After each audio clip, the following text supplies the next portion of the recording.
Welcome to our channel. Today we how to configure investment portfolio metrics with Ally Invest, beginner guide step by step clearly.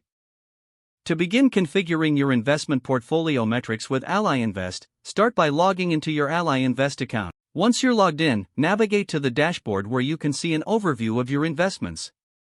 Look for the Portfolio tab located on the main menu.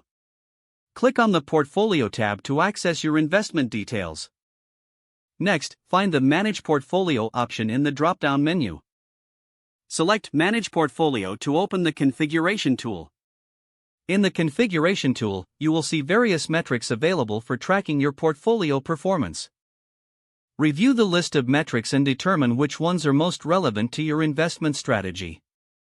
Common metrics include return on investment, asset allocation, and risk assessment.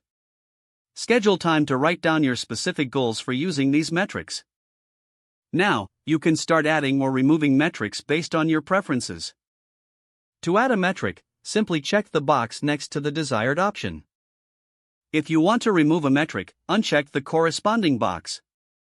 Once you have selected your preferred metrics, proceed to click the Save button to apply changes.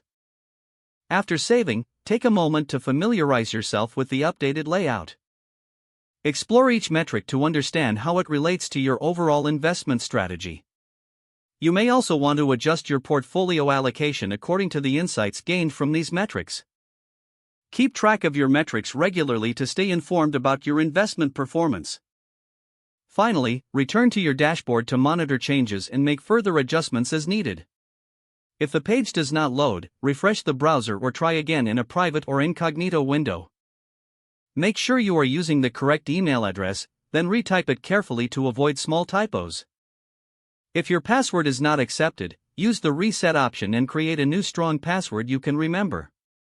Check your spam folder for verification or security emails, then complete any requested confirmation steps. Enable two-factor authentication if available to improve account security and reduce unauthorized access risk.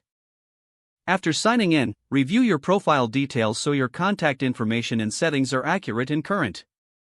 If you see an error message, note it down and try again after restarting your device and internet connection.